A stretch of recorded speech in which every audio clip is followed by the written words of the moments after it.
We're here at CPAC 2020 with Mike Cernovich. Now, Mike, what do you think about CPAC so far, and what do you think Trump's shot of winning is? Well, I just got here, so I don't have any opinion yet, but it's usually a lot of nice people hanging out. It's more of a social gathering. As far as 2020, we don't know. We got to see what happens with Corona. If the market's at 20,000 and 100,000 people are on ventilators, it's going to be a much harder sell than if the economy's doing well. So it seems like you're concerned about the coronavirus. What do you know about the coronavirus, and is it a serious threat? Well, the answer is nobody knows. We know that China quarantined 850 million people. We know that the death rate is pretty high. People are saying, oh, it's only 2%. Well, that's 20 times more than the flu. That's a lot of people if you run the numbers. We don't know how contagious it is. We don't know anything. So if you have a potential disaster, catastrophe, then you hedge against that. So if coronavirus, we'll know in 3 weeks. If there aren't 100,000 sick people in 3 weeks, good. It was nothing. If there are, then we'll see. You know, someone was saying that Trump should be blamed if coronavirus gets into the country. Do you think that's fair, given that most of these other countries are already having outbreak problems, and so far the U.S. has been doing a good job? Well, when you're the president, everything gets blamed on you. Yeah. When things are good, you take credit for it, even if maybe it wasn't because of you, and that's just the nature of the job. So I can't, if the economy is booming, he says it's because of me. So if the economy is dooming and people blame it on him, I'm not going to cry myself to sleep over that. Yeah. So, I mean, some people have theorized, okay, that the coronavirus is man-made, that it's biological. What do you think? We don't know. We don't know. It escaped a lab, it seems. It was a lab that had been written about in Nature magazine a couple years ago as maybe not following the best precautions. And then people, if you mention that article, they try to ban you from the internet, even though you're like, Nature magazine is considered the most reputable, prestigious, science-based publication. And you can find the article saying there's some stuff happening at these laboratories that maybe we ought to monitor, and maybe the best practices aren't being followed. And for whatever reason, you can't talk about that. Now, I've heard a wide variety of theories surrounding this coronavirus or Wuhan virus, and one of them has to do with 5G. Have you heard about that? How some people are talking about how they were doing experimental 5G stuff with the internet there, and that some people are theorizing that the 5G is somehow accelerating the virus. Have you heard of this? No, I haven't heard anything like that. And unfortunately, 5G, there's so much, it's like the new Y2K, where everybody has kind of a horror story about what 5G might do, and I don't know, so it's hard to find reputable information about it. The real question is, was the coronavirus, was it being made in a laboratory? And then, if so, how did it get out? One of the things I find kind of concerning is the mainstream media seems to be pushing the talking point that, oh, it's, you know, the flu kills this many people a year, therefore the coronavirus is not that bad compared to the flu. Well, if you actually do the numbers, the flu's kill rate and death rate is actually much smaller than the coronavirus's kill rate. And so far, the coronavirus has only infected so many people, whereas if it infects the entire, you know, if the coronavirus were to infect the entire population as the flu does, you're going to see much higher death rate. You would see maybe tenfold, right? So there's a number, when people say, oh, well, it's not that bad and people die from the flu, I'm always like, it's like a record scratch, like, well, hold on. First of all, it's actually terrible that 60,000 people a year die from the flu. I'm glad we know this now and we're talking about it now, and maybe people can do better flu prevention. Two, the coronavirus has an up to 20 times higher death rate than the flu. We don't know though. Could be not. Maybe it's not 2%. Maybe it's quote unquote only 1%.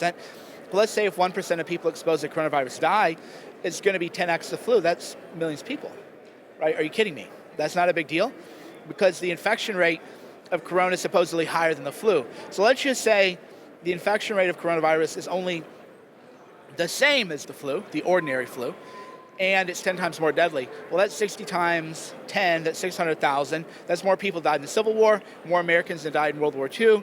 That's a level of death in a year that we haven't seen. Vietnam, 65,000. So if you think about, wow, a lot of people died in World War II, well, yeah, that was over 4 years, and that was around 450,000 people.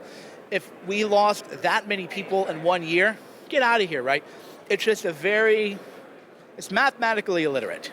Oh, it's only 1%. Are you out of your mind? Look at the contagion rate, do the numbers.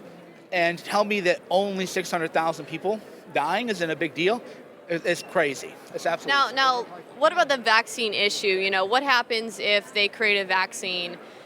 Do you think that it would be okay to force people to be vaccinated, or do you think that people should be able to have the choice? Well, I'm going to enjoy that show because I like watching people on Twitter because I do a lot of reporting on the moms who are like anti-vax moms or whatever, even though I'm pro-vaccine. But I like that they support mandatory vaccinations for children. Okay, well, let's see how you feel when the coronavirus is a mandated vaccine. How many people are going to do that? Suddenly, wait, what's in these things? Suddenly people will care. So I find it actually quite appalling and disgusting and really nasty that you would say that a mother is a bad mother if she doesn't vaccinate her 1-year-old child, but then when it's your turn to get the vaccine, right? How many adults have the flu vaccine? So I see these little people on Twitter, these moms are terrible, this is child abuse, how dare they not vaccinate? Okay, tough guy, where's your flu shot? Oh, well, I haven't got my flu shot. Well, shut up, you're just a nasty, evil person. Well, and let's say that all of a sudden we start seeing people talking about how they got the coronavirus shot and they had this really bad adverse reaction. But hey, it's for the greater good, people getting the coronavirus and being paralyzed. Well, do you think people would be like, okay? No, the media will say that you're crazy.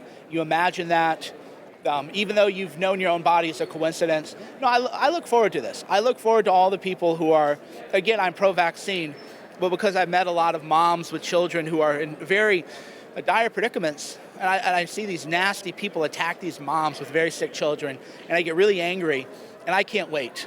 And I'm going to call everybody who doesn't take the corona vaccine, I'm going to call them all anti-vaxxers, every one of them, and they can all shut up about moms who are maybe making a different choice on how they treat their kids. Well, it's ridiculous to treat the entire American population like chattel and essentially say, oh, a one-size-fits-all vaccine is going to have an okay reaction to every single person's unique genetic code, whereas of course, there's going to be some people whose genetic code isn't going to work right with that vaccine. So maybe some families have a higher rate of adverse reactions. The inserts say that there are adverse reactions. So, you're a lawyer.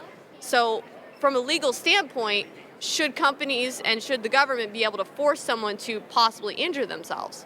I'm a spiteful person. I hope so, because I see how these moms are treated. Many of these moms have children 8 years old in diapers, and they claim it's vaccines. Other people say it's not. That's a different debate. And I just see how mean people are to all these moms with children who are in just really bad positions. So there's legal arguments. Should it be legal? Blah, blah, blah. And, I have opinions on that, but I'm just more like, I can't wait. I can't wait for adult mandatory vaccinations to hit. And all these smug, nasty people who love to bully moms with sick children, they get to line up for their injections, and we'll see how they act. I bet you they won't. I bet you 25% of adults won't get the corona vaccine. Well, especially if they start having adverse reactions and people post about it.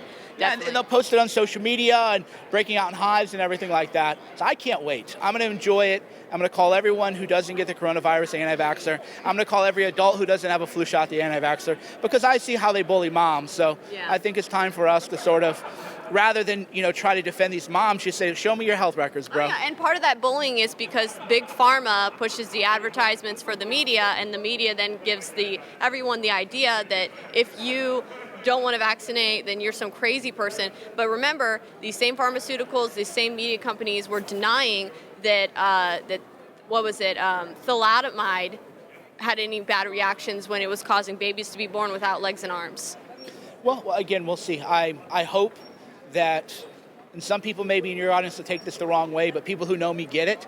I hope we have mandatory vaccinations for adults. I really look forward to that, because I really like smug hypocrites getting a taste of their own medicine, literally in this case. How to get banned from social media in 3, 2, 1. The big tech giants want you to stop spreading the coronavirus. Wait a minute, let me rephrase that. The big tech giants want you to stop spreading unfounded conspiracy theories rejected by the establishment mainstream media. And that means the first casualty of the coronavirus is the truth. Aren't you interested to know what they don't want you to know?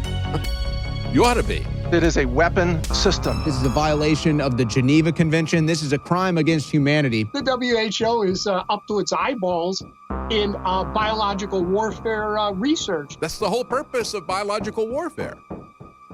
And they've been caught doing it. In the latest effort to control the narrative and prevent the outbreak of real, unbiased investigative journalism, the big tech giants are now targeting independent news outlets, or anyone for that matter, who is going against the mainstream and presenting solid evidence that the coronavirus might be a man-made biological weapon developed and manufactured in communist China. But if you talk about any of this stuff, they'll shut you down on Twitter, on Facebook. Now get this.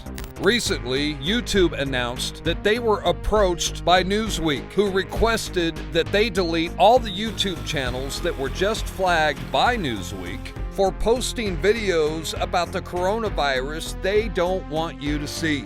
YouTube's response? Swift action, of course. They quickly deleted all the video channels flagged by Newsweek magazine as inappropriate, which included the remaining InfoWars proxy channels and the powerful conspiracy empire Natural News.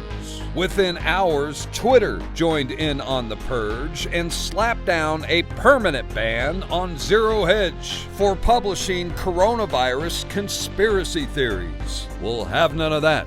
Twitter has banned the site Zero Hedge from its platform after Zero Hedge published an article that linked a Chinese scientist to the virus outbreak. Both actions by YouTube and Twitter to delete this information and kill the messenger has been enthusiastically celebrated by the tattletale gatekeepers over at Newsweek. After all, a global pandemic of human origin, infecting tens of thousands of people, accompanied by a massive government cover-up, that's not a news story.